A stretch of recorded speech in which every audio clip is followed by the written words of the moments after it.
Give everyone a few minutes to trickle in.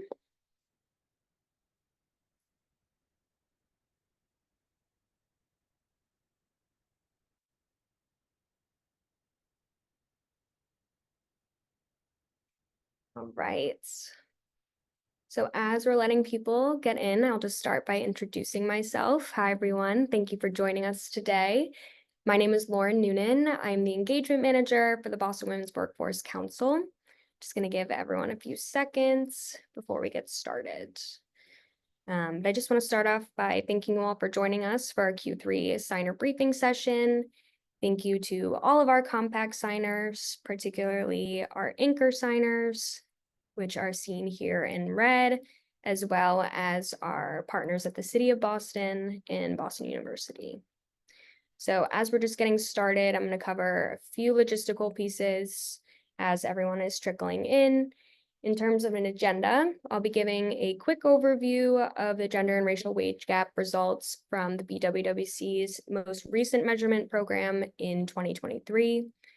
I'll then pass things over to Sanaz, who will cover her research exploring two questions: how do workplace practices interact with psychological factors to produce racial and gender disparities at organizations, and what organizational interventions remedy these disparities? So we'll then have time at the Q&A at the end, but throughout the presentation, feel free to use the chat function or the Q&A function to ask questions throughout, and we'll get to as many as we can. So let's get things started. I'm going to start by framing the conversation in the context of where gender and racial wage gaps stand in Greater Boston based on our most recent measurement results. So how the BWWC defines racial and ethnic wage gaps is the average difference in compensation between all white employees and all employees of color. So this is all genders on both sides here. And we purposely define it this way in order to incorporate what we call the power gap, which is where people of color, BIPOC employees sit at an organization. And so we go beyond equal pay for equal work in our measurement.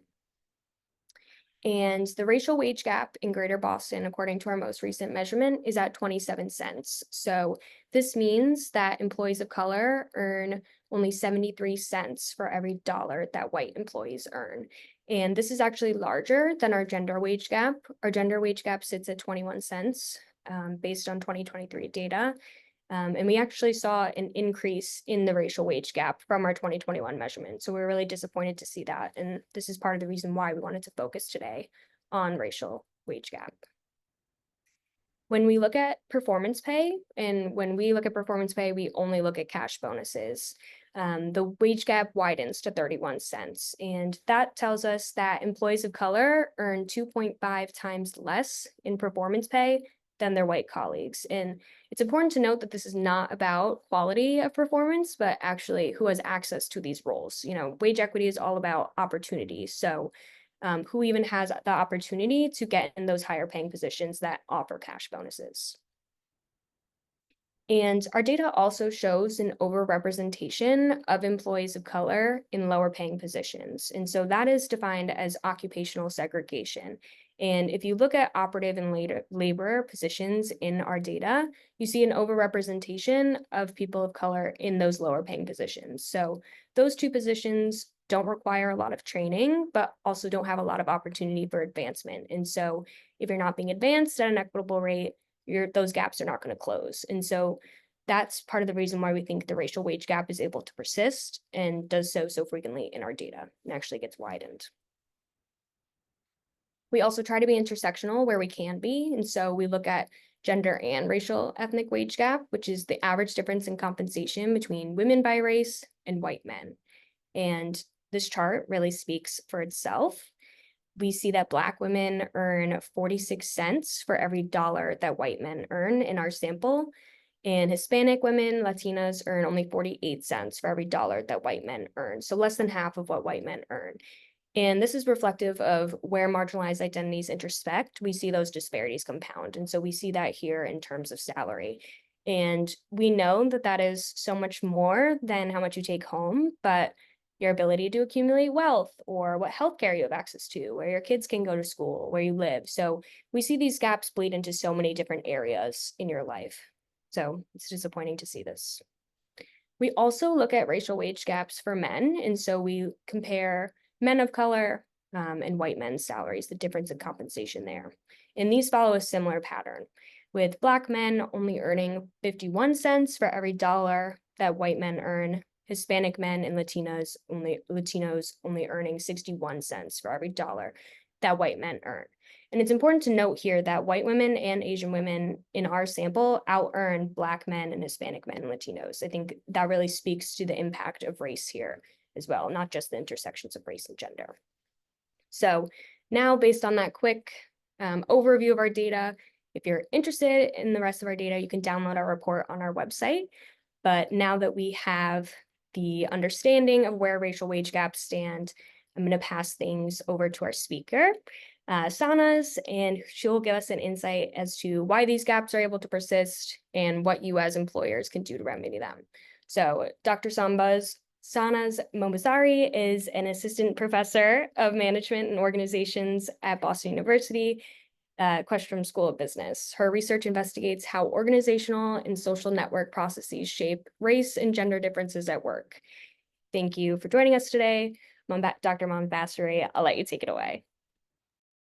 Thank you so much, Lauren. That was a great introduction, if not a little bit of a depressing note to start on, but very appropriate for the topic. Let me see if I can, without difficulty, get access to these slides. Can you see that okay? Yes, perfect. Thank you. Okay. Well, thank you. My name is Sanaz Mobasseri. I am, as Lauren said, an assistant professor at Boston University. And what I'm going to be talking about today is really diagnosing and disrupting persistent race and gender inequality in the workplace, so inside of organizations. I really appreciate the invitation to be able to share this body of work with all of you, and I'm looking forward to any thoughts or reactions that you have. If you do this work, you would know, you probably have a sense that it takes a lot of people. And so I am presenting 4 or 5 papers in just 40 minutes. So I want to thank all my co-authors and of course all the research assistants who aren't named here who've been a part of doing this. Okay, so the starting point for all of my research is this problem that we're talking about, the gender and race pay gap, the persistent underrepresentation of people of color and women in highly paid and prestigious jobs. So what I call elite jobs or elite careers. And these headlines are fairly recent, but if we had opened up a newspaper 20, 30 years ago, we'd probably still find these headlines. It's been a long-standing problem. Because I'm a researcher, one of my first instincts is to get data, for better or worse, to corroborate the headlines. And so if you go to the Bureau of Labor Statistics for the US, you'll find evidence that corroborates this, which is in the sort of management and professional occupation. So we're talking less about, we're not talking about workplaces where people are on the factory floor making widgets. We're talking about, consulting, professional services, science, like sort of what academics call elite jobs. What you see there is this overrepresentation of white. So these jobs tend to be held much more by white than any other racial group. And if you look up at the sort of senior leadership roles in these organizations within this profession, it gets even more white. And so what these data show is it's not just that we don't have enough Black and brown people in the junior roles, it's that they also aren't staying over time. So either because they're choosing to leave or they're not being promoted. So that's really the question that I want to focus on, which is what explains this higher turnover and lower promotion for Black women and men in particular in elite jobs. And let me say that most of the conversation, both in the research community and the practitioner community, has really centered on what I'll call pre-hire factors, or things that happen prior to a person entering the organization. So for instance, something like changing recruiting and hiring practices so we can diversify the applicant pool, or debiasing selection processes. A lot of this work centers on, well, maybe women and men of color lack something that we need to help them obtain. Like maybe they need better networks, or they need Ivy League degrees, or they need the right mentors. That's what they're missing. And it sort of lands on this, well, there just aren't enough qualified Black people to be hiring. So maybe you've heard a version of these explanations for the gap, the racial gap in turnover and promotion. My co-authors and I are much more interested in the literature. What do we know about what's happening inside the workplace that might be driving this? In the academic community, there's been some work on policies, the importance of different policies, like should we be training managers? What should we be training them in? Should we be training all employees? What's the right way to have grievance procedures? How can we be transparent about compensation and evaluation? And so there's been a lot of great work in this domain. There's been less work on observing people inside of their workplace and how they're interacting in the course of doing their jobs. And this is where all of our work is centering. So what's happening day in and day out, and how people are going about doing their jobs and their relationships with their coworkers, that might also be contributing to higher turnover and lower promotion for Black men and women. And so our answer, just to really like get you close to the punchline, is that there's really something about the workplace, like what's happening inside the organization, that promotes and produces what we call problematic or defensive dynamics, both between people and within the organization. So that's a lot, but I will unpack it all. If there's one thing that you take away from today, I hope it's that we're going to show you findings. I'm going to show you findings from several papers that really implicate the work environment that we have control over designing. And there's sort of 4 points. We work in environments where people are allowed to interact. Allowed might be the wrong word. They're permitted, or it's common to see a particular kind of interaction that's problematic.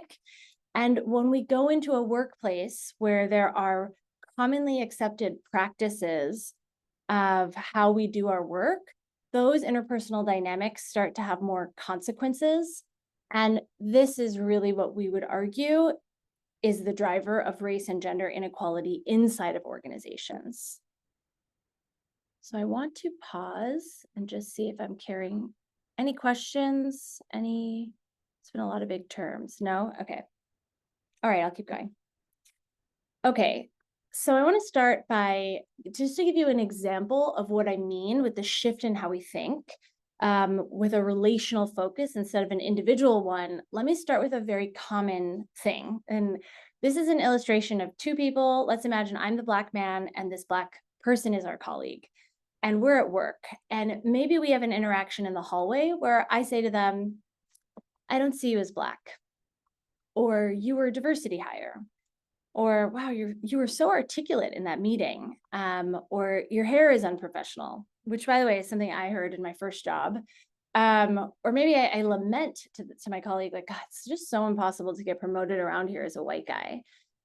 If you're in this space, you might think of this as a microaggression. These are sort of common examples of microaggressions that we should not be seeing in the workplace, but there's a lot of research that, people say it's happening, and it's unintentional. What we do in our work is say, okay, if we were filming this scene of these 2 people, let's expand the scene a little bit. Let's think about it as a result of something that's happening at work. So instead of thinking about the microaggression as just being the source of the problem, maybe the person is reacting to something that happened before that, and there's a reason why they engaged in that behavior. And maybe what they were reacting to came from the workplace context.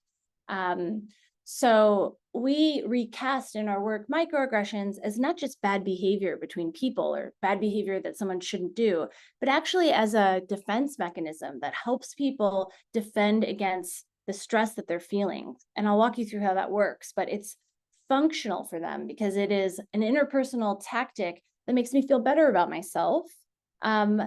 And so it's functional in that way, but it's maladaptive if the goal is equality in the organization. So it's not functional for that.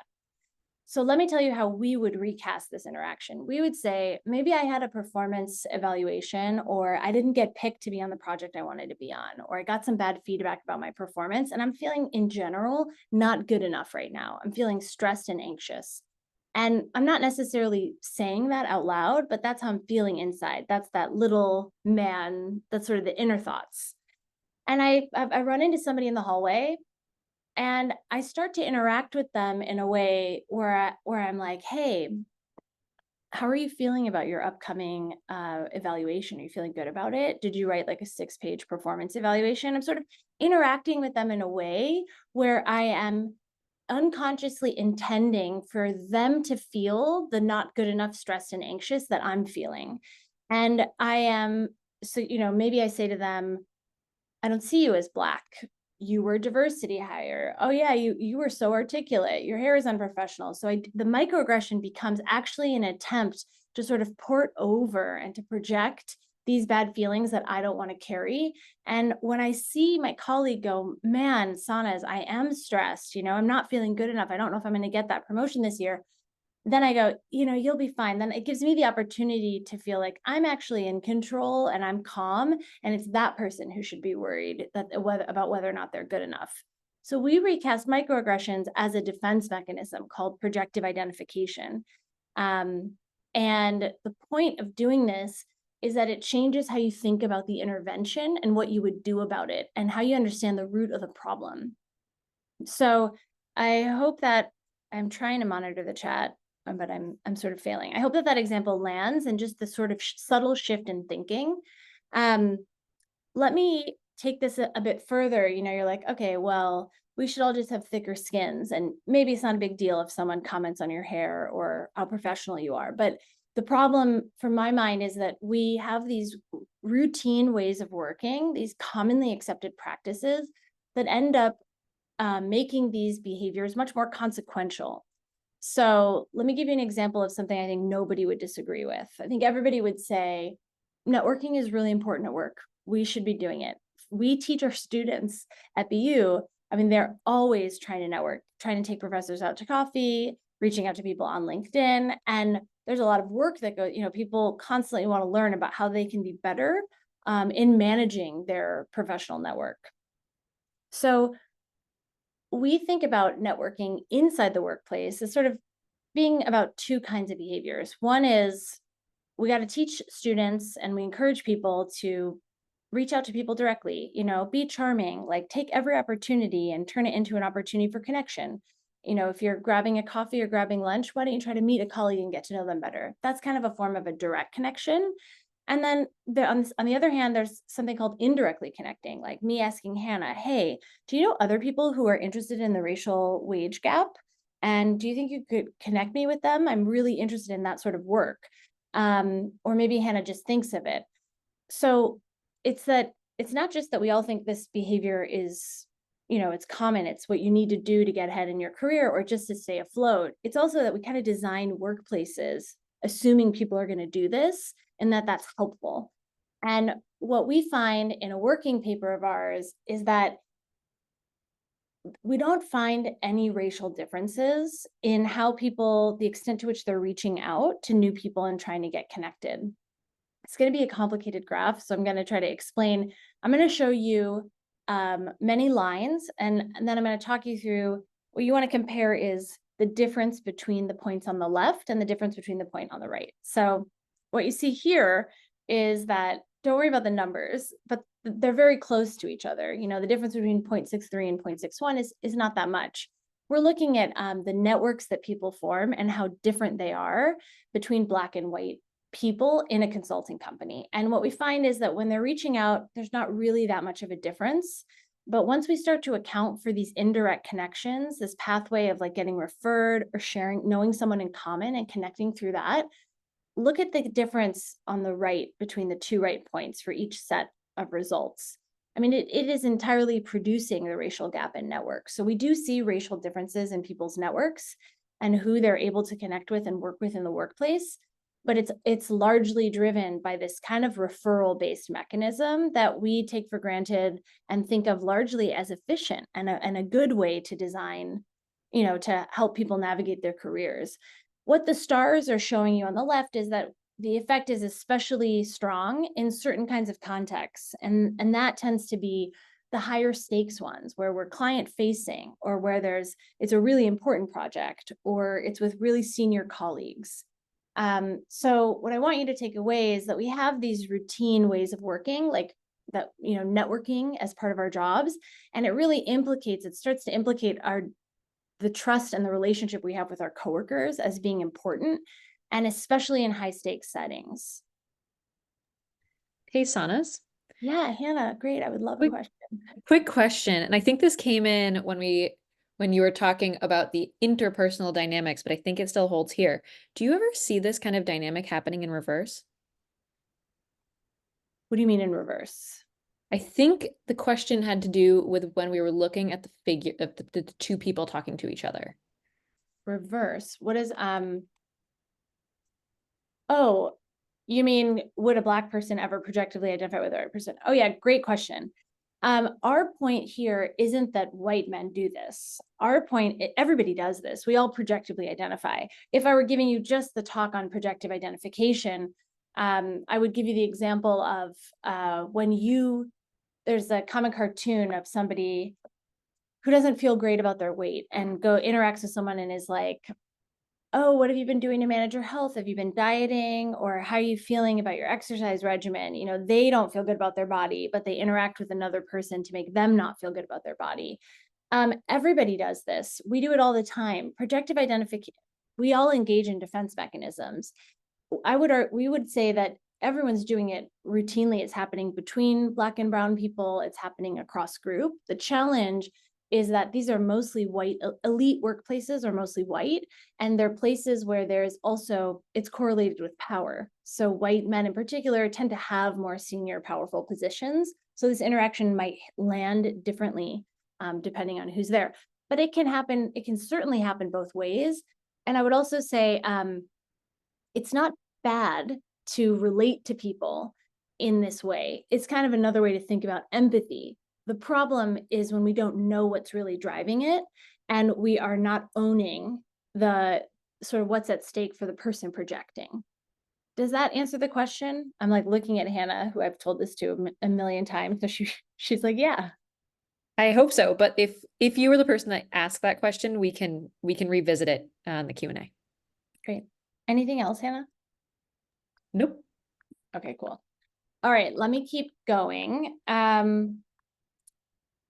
So let me come back to sort of the animating problem here, the consequences for inequality. So these are interactions, we always talk about, I really like my colleagues. We have a great relationship.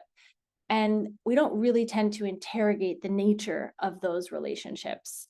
What we're trying to hone in on is it's not just that we design workplaces in a way that makes them that could give them more power to be consequential. There is actual evidence of the fact that they are pretty significantly consequential. We had a paper come out that looks at, in a different company, turnover and promotion. We focus on getting into like the top jobs out of undergrad in professional services. And so here is a chart that basically shows you the hazard, like the risk that how high is the risk that these newbies are going to exit the firm, are going to quit or be fired. And what you see is that the blue line starts to go up about 365 days into the job. So that is a very early difference between Black, and the green line is white. And if you look further out, and if we were to take it 10 years out, you would see that the gap just continues to grow. So our point here is that this inability to retain, it's not like they're getting to a significant promotion or they're getting to this next threshold of the career. It's happening at the very beginning of people's careers. To give you a flavor of how big the difference is, in this setting, Black women and men were turning over at about 26-27%. And white women and men, in contrast, were closer to 20. So that's a pretty sizable turnover difference, and also a pretty sizable promotion difference. And that's what we were interested in understanding in this paper that is coming out this year. What we end up what we ended up looking at was, well, to what extent does it matter who they worked with in that first year at the very beginning? And so we hone in on, like, when they first joined, they ended up working with a set of people that they had never met before. And so we look at who those people are, and we find that for Black women in particular, they are most affected by how many white colleagues they had. So sort of how white their initial experience was in the first quarter. And what you see with this blue dot is that the likelihood of leaving, like exiting the firm, for Black women is affected by white workers. And what you see with every other dot there that is crossing the axis, they're unaffected. So that's telling us that there is something specific happening between those initial white colleagues and the Black junior women who were hired. So we're sort of pinpointing which relationship is problematic, and it seems to be that one. And so then we say, well, are there other people who are also affected or who could influence Black women's experience? And we mostly find that there isn't. So there is some evidence that working with with a greater share of Black coworkers initially gives more access to a sense of social belonging, but in a context where white people are the dominant and sort of majority, most powerful group, it doesn't take away the negative effect that their initial white coworkers are having. So we're trying to understand which relationships matter, where are these problematic defensive dynamics most likely to be happening, and how are they playing out over the course of a person's career such that they're contributing to this persistent problem. I will pause and try to look at nothing. Okay. All right. I'll keep going. What I hope I have been able to surface so far is that we have evidence of interpersonal defenses, like microaggressive behavior that's happening between groups. And we've argued in this body of work that it's a result of a workplace that is stressful, where people are not good at managing the uncertainty, the stress, the pressure that they feel. And so they are kind of externalizing and reacting in predictable ways. And then we have these ways of working that kind of make it okay for that to happen, or even fuel that fire a little bit, like with the networking example. Why is it so hard to, if that's, Sanaz, if that's what you think the problem is, why is it so hard to interrupt these dynamics? Great question. It's so hard because we argue that these are elements that are a part of what we call a defense system.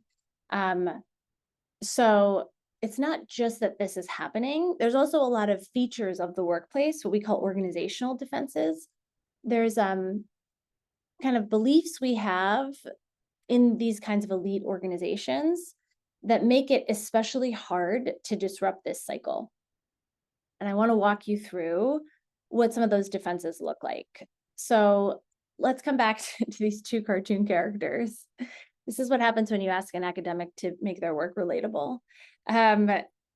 This is the kinds of places we're studying that, are very competitive, highly sought after knowledge work, are places that say things like, this is a professional work environment with a conservative dress code, or, we don't see color here. It is all about how good you are. It's all about your individual merit. Your bonus is going to be based on how much business you brought in. We are an eat what you kill firm. Or, this is a place where you really don't want to show your soft side. Leave your feelings out of it. This is just about performance and work. It might be a place that says, we don't show any weakness here. In your first 6 months, you're going to want to really show them that you are committed to the firm above all else. Putting in long hours is a show of strength and stamina. So we have these discourses around these kinds of workplaces that actually end up really locking these dynamics into place and creating a self-reinforcing cycle. So one neat thing that they do is, let me give you an example of how they're contributing to making the problem of race and gender inequality really intractable. Let's take this notion of meritocracy, which we talk about all the time. The idea that, how you're rewarded is based on your individual talent, effort, and achievement. What these beliefs do is they say the hierarchy that we have in the organization right now is justified because it was the result of this meritocratic belief as well. It legitimates the power structure, and it says if you're not doing well, if you're at the bottom, which in our work tends to be Black people, if you're not getting promoted, if you're not getting high evaluations, it's because it's something about you. It locates failure in that group who just simply don't measure up. What does sort of colorblind rhetoric at work do, and how does it perpetuate this cycle? It says that we should, we really aren't talking about race. It's not something that should be considered. It makes talking about anything undiscussable. It makes it so that if you feel you've experienced a microaggression, you can't say to the person, "Hey, Bill, are you okay? Like, what's going on for you right now?" Because that didn't, it makes that non-intervenable. It distorts the problem of racial inequality, and it makes it so that you really can't confront systemic racism because you don't have a language for talking about it. It's sort of taken off the table. And then the last discourse that I would call defensive in organizations is this idea that we should be rational, that we really want to eliminate non-rational thought from the workplace. We don't want to talk about feelings. We want to talk about logic and deductive reasoning. And what that does is it validates people for not talking about feelings. And it actually stigmatizes what we would argue is the most important work that's needed to be done to change what the workplace is like so that we can actually address this problem. So in all of these ways, oh yeah, this is part of the punchline. Let me just take you back actually, because I want to. So we're here where we have this defense system, and I just walked you through org defenses. So you can kind of start to see how these dynamics together ensure that this is just how work is always going to be. This is how it's been for the last 50 years and longer, and this is what it feels like to be in a Fortune 500 elite workplace. What I also want to show you is that such a defense system, what it's doing is defending, it want to defend against change. It wants to make sure this is how the system stays. And it actually also diverts people's attention and creates what we call a substitute problem. It makes it so that we all think the problem we need to be solving is the lack of qualified Black people. The neat thing about focusing on the pipeline problem, or like if you're working on DEI, we need to always be thinking about the pipeline. It's that's actually an intractable problem. It is a very hard problem to solve. It's unresolvable, and that makes it always available to focus on instead of focusing on what's happening inside the workplace and what's happening between people that might be giving rise to some of these problematic dynamics. So what we want you to take away is that on their own, when you bring these elements together, they create defensive organizations that sort of stay stuck in this dynamic. And if you find that you're in a place that might be perpetually focusing on a substitute problem, I would encourage you to think about what would your diagram look like in your organization? What are the ways of working that might be problematic, and where are the most common sort of interpersonal behaviors that you've heard about from your employees, especially problematic, and what's making them so consequential? What are the work practices that are giving that power, I guess? Okay, let me pause. Any questions so far? Okay. All right, well, what can we do about this? This has been the question. I have a lot of answers to this question. I'll say most companies are not interested in hearing my answers, so we'll see if it goes a little bit differently today. It's a very hard cycle to disrupt, but sort of the thesis of our work is that these kinds of organizations, we call them defensive, and it's really about shifting them into a developmental place. So how can we stop these workplaces from bringing out the worst in people and start to set them up to have a different capacity to do better work, to do their best, and to bring their best selves to work. So it's about moving away from prioritizing, how am I going to get promoted? How am I going to get evaluated? How am I going to show everyone how smart I am? Which is, by the way, also taking away from their attention to the actual task of their jobs. It's moving them towards being more developmental. So helping employees actually deepen trust and holding their how they work with other people to a higher standard, giving them positive experiences with each other so that they can, and positive outcomes that they can build on.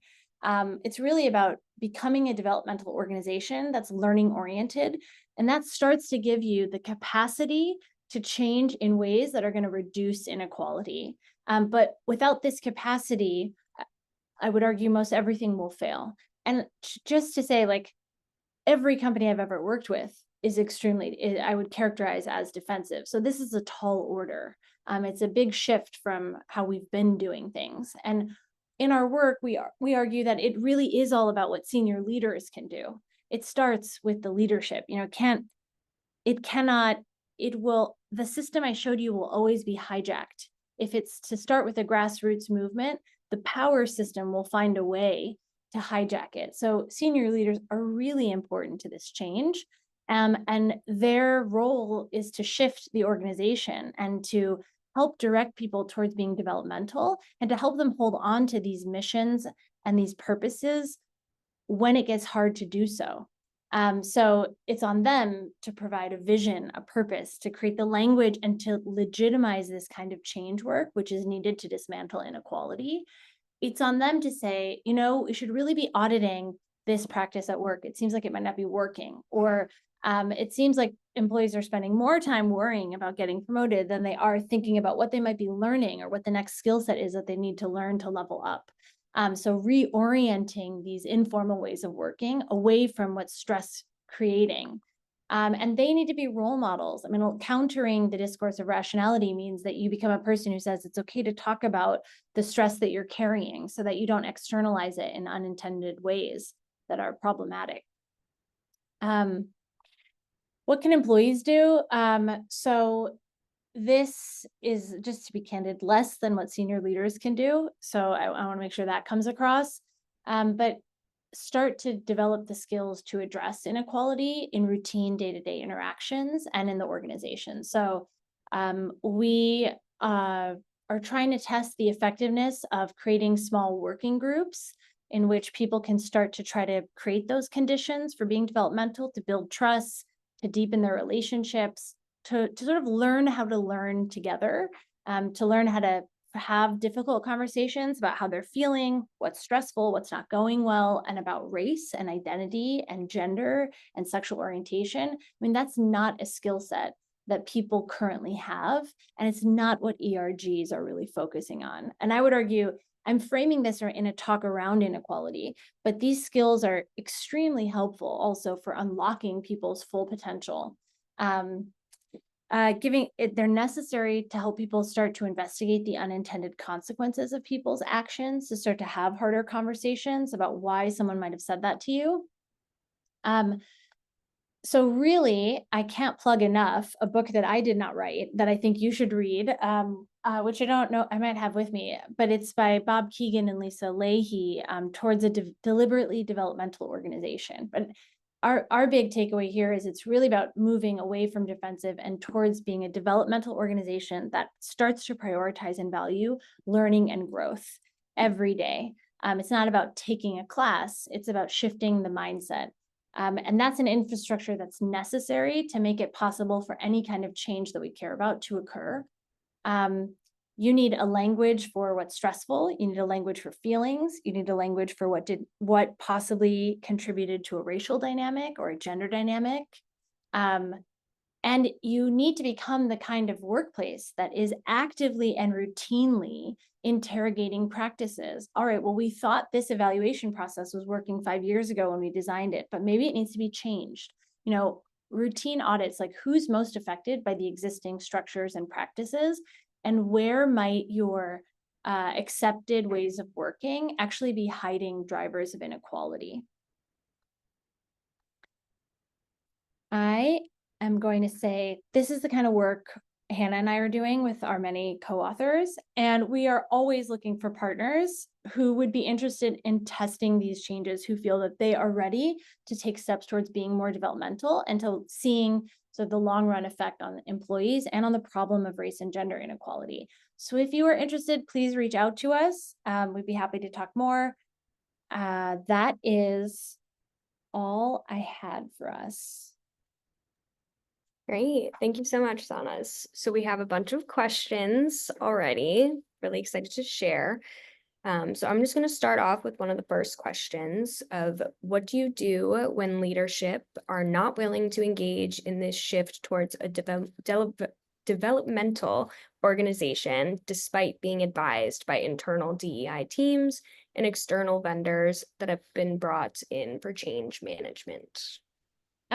That's an organization that does not want to change. And that is an extremely tough spot to be in, because if you work in DEI, you're being set up to fail, where there's really not a willingness to invest in the changes that are necessary. So Mhm.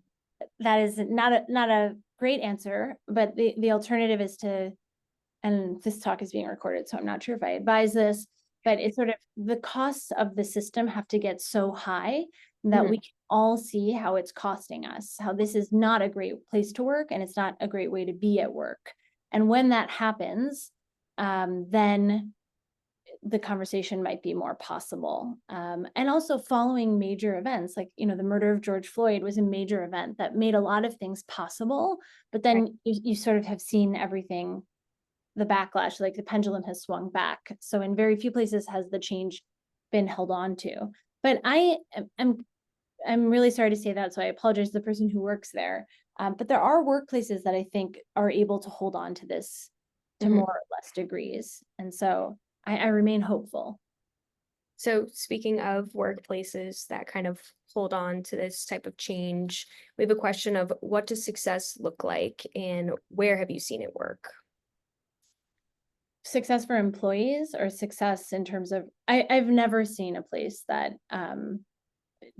is not a fundamentally unequal place or an inequality perpetuating one. I think that is because I mostly study high profit elite workplaces that are in finance and tech that are very tied to capitalism, and quarterly earnings and public companies. So if I were guessing, I would say moving away from something that's so under the thumb of capitalism and that pressure, it's inherent in the design. Right. So if I like to fantasize that hospital systems are different, but I say that as someone who knows nothing about a hospital system, but places that have a purpose, that people can hold on to, that's about something else than just making money, I think is where you would have the best shot. But I have never ever opened up a data set and thought, oh, I'm not going to see a race difference in this organization, unless the numbers are very small. We're talking about like a very small office. Yeah, that makes sense. So another question, going back to your lovely graphic that you had, they say, would love to know if there are tips or suggestions on how to identify when that small man is truly fueling those projections versus naively producing microaggressions. So since I've been doing this work, it has totally changed my experience of conferences which are like a hotbed for microaggressions. And, I think it's sort of like, I'm not sure it matters. It's more about, it changes your experience as a person who often is the recipient of microaggressions. It changes how when you start to think, oh, this wasn't about me. I didn't do anything. It's not that they're worried about whether or not I'm qualified or did I prepare enough. This is about them. It takes a bit of the zing out. And I would say the only people in my profession that I've been able to speak about it with are people in which our relationship, we have a language of, we have a capacity for having difficult conversations. That's the only time I've been able to say, hey, Hannah, can we talk about what happened between us on Tuesday at lunch? Because I've been stuck on it and it didn't feel so great. That's sort of what I was talking about at the end, which is that's happening because we have a very intentional practice of developing that skill on our team, which takes up time, right? It takes up time that's taking away from our ability to do other things like write academic papers or do more research. But it's important to us because we think it makes us better at actually doing our main jobs. So the short answer is it's very hard for people to access what's happening for them. So I'm not sure you'll ever get the validation from people. Yeah, absolutely. The next question. I'm so happy to see that meritocracy is being talked about. I have so many coworkers I want to share this with. Would you have any specific advice for people who sit within HR? You are so brave. HR is so hard. It is so hard. I think we work a lot with HR in the getting of this data and sort of, doing these big research projects. And one thing I've noticed is how susceptible HR is to the reactions, sort of half thought through reactions of leadership. I mean, HR is at the whim of leadership, and you really hope you're working in a company that has good leaders who can hold on to the mission. I find it helpful when we, as outsiders in those meetings where we're watching that happen, remind them, like, what is our purpose here? We say we want to do something about DEI. What is the purpose? And the problem is when the purpose is like, we want this number to get better. We want to reduce the Black turnover number by 5% this year. Like, that's not a helpful goal. When we create goals that are about how we want to change the workplace, and they're goals that everybody believes in that maybe are not necessarily about race, but they make work better for everybody. And then they have the added benefit of making the organization a little less inequality generating. That's, I think, the best hope, is seeing what you can do to help them hold on, to help them not regress, essentially. But there's a lot that they are facing in, CEOs, CFOs in sort of public companies that deal with pressures of capitalism. Great, thank you. Another question is, how can someone implement these skills without the fear of retaliation? As I said, I really don't think a ground up initiative will ultimately be successful, but I think there are ways in which you can think about the skills I've talked about here as being something you could plant in ERGs, something you can promote across the organization. You can create an infrastructure that's going to be ready for when leadership or when another opportunity comes up where people are saying, we got to fix this problem. And start to work on, what is our goal as a company? What do we do? Do we teach? Do we provide care? Like, what is our purpose that's not making money? And how can I fit in? How can I attach this kind of being more developmental and focusing on growth and learning to that goal? That is what I think is the most promising. And also, not burning yourself out in the process, and making sure you set boundaries and that you protect yourself, because this is a long road. I mean, I think about people who are retiring now, whose entire careers have been about this problem that hasn't changed. You've spent your whole life working on something and it's still there, and you know exactly why it's happening, and there's nothing you can do about it. That's a tough spot. So I think they must have really good meditation practices and really good boundaries. Absolutely. Great. Speaking of ERGs, someone was wondering if you can talk a little bit more about ERGs in smaller workplaces, specifically in how they can impact the role there. So I don't know a lot. I don't study ERGs, though I have a lovely colleague at Harvard, Lumumba Seegers, Dr. Lumumba Seegers, who does, whose work is really interesting. I think that in many places, ERGs end up losing. They have so much power and potential, and they sort of end up not necessarily getting used in that way in their organizational context.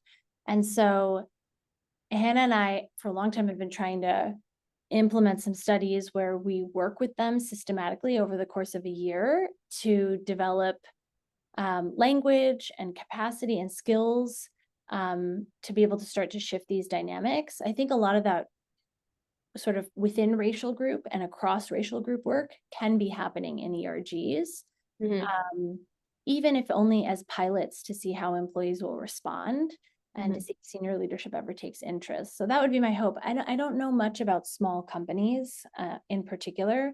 I have to be helpful to know a little bit more to really give a better answer. Sure. Yeah. So another question, moving on to the next one.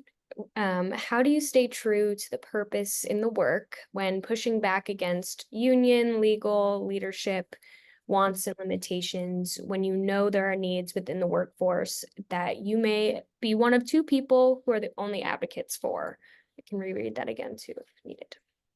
So the question is about, How do you stay true to the purpose of the work when pushing back, union legal, a few different factors, their wants and limitations, while knowing that there's needs from the workforce and you're one of the only advocates for that? oh, that's a big question. So it'd be helpful to know more. I realize that it's probably in the chat and you don't know. Holding on. So coming up with a mission, like why are we doing this work? What's our purpose in it? What's really at stake for us? If it isn't about, if there's no way that any individual on this call is going to solve this problem on their own. Mhm.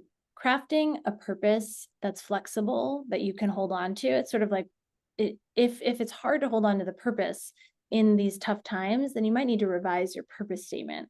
And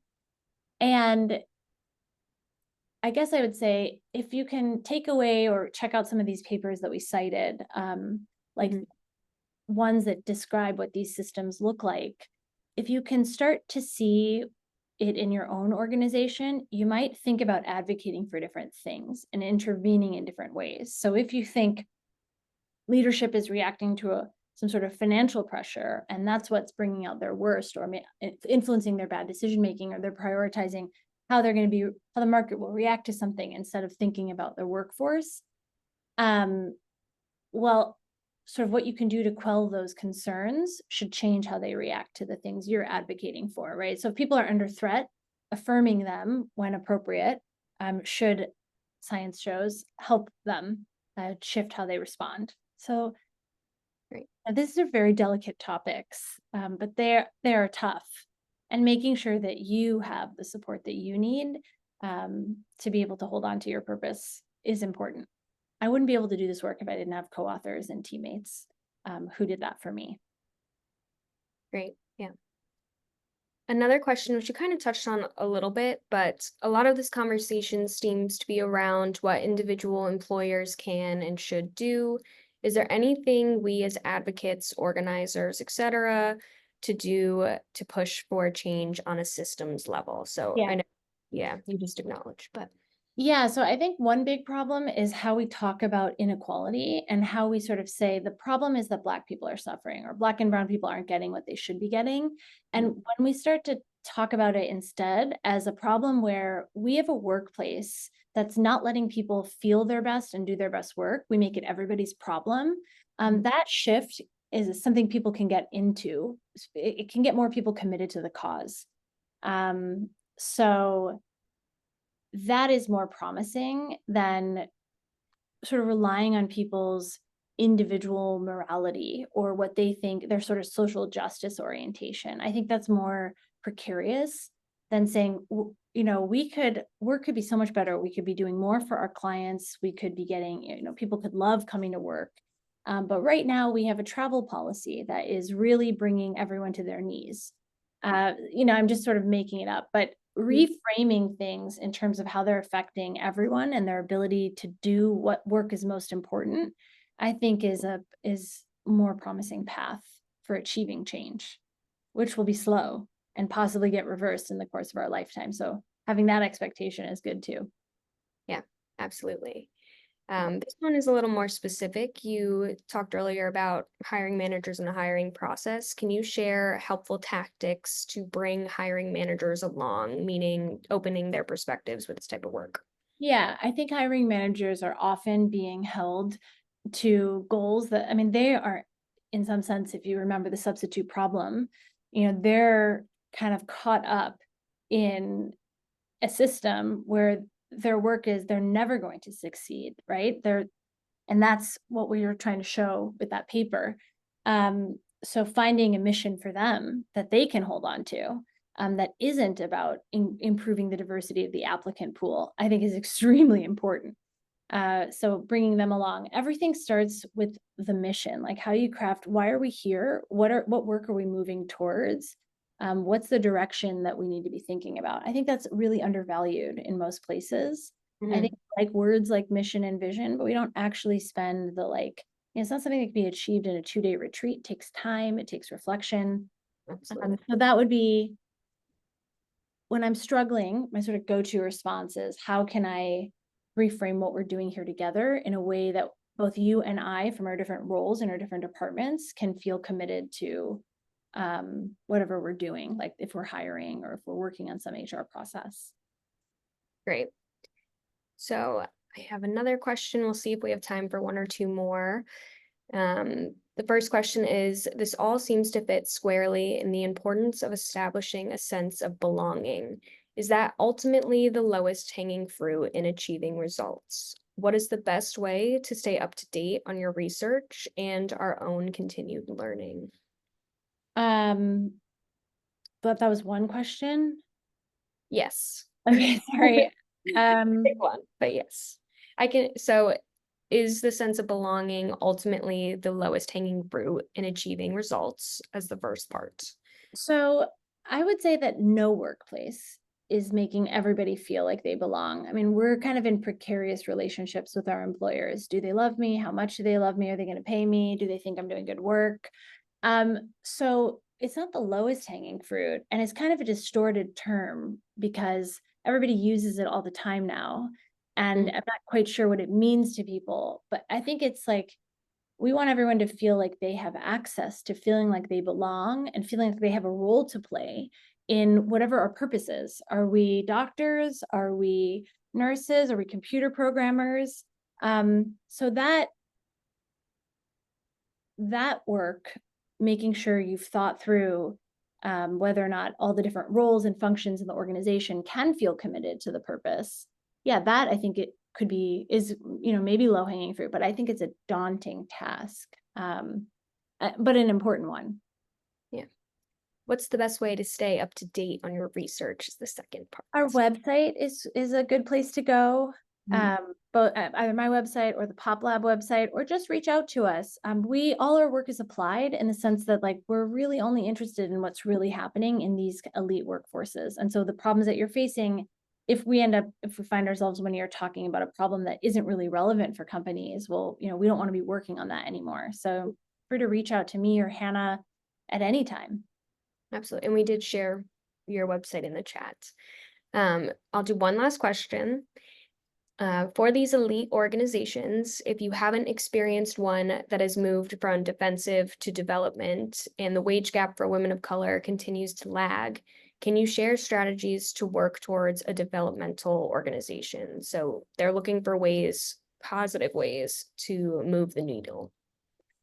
Yeah, so I am not a soft skills person. I know there's been a lot of soft skills in this, but I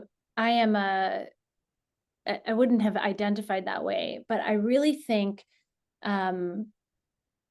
calling on, trying to understand the root of what's getting in the way at your organization, and then seeing how you can create opportunities to invite people into learning the skills they need. So I worked at a university where the senior leadership team decided to take 2 hours every week, no matter what was happening, and to have a meeting where they just learned how to work better together. And they did it way before George Floyd's murder. They did it before the Kleiner Perkins kind of gender revolution. And they were just wise to do it. And it gave them such a capacity to handle these big, like, race and gender events in their workforce much more gracefully. And so a lot of what I've talked about, convening different task forces and giving them a purpose, and then helping them figuring out what skills they need that they're missing, what data do they need, why was it hard to get that, how can we help people interrogate and, like, learn how to identify that maybe our initial staffing procedure is a problem, maybe it's the fact that we're asking this particular question on our evaluation. All of those are skills. Being able to see it as a problem or a driver of inequality. Those are all, it's about learning and being more, like, it's changing the approach to solving the problem. And I think that work can happen now. It can happen even if it's small and not systematic. It can certainly ignite something. Great. Thank you so much. Thank you. Thanks for inviting us here, and thanks for engaging with our ideas. And we hope to hear from you and hope you take something away from it. Great. And just before you all head out, I want to thank you all for coming. Thank you to Dr. Mobasseri for the presentation, our audience for all those amazing questions. I hope you were able to take some suggestions to make your organizations more equitable. Before you head out, I just want to give a reminder that this event is recorded and will be available on our website within the next few weeks. And I also am thrilled to announce that on December 4th is our Effective Practices Conference. We will be joined by the Nobel Prize winner, Dr. Claudia Golden. So there'll be more details to come there. So keep your eye open for your inbox invites. Thank you again for joining us and have a wonderful rest of your day. Bye, everyone. Thank you.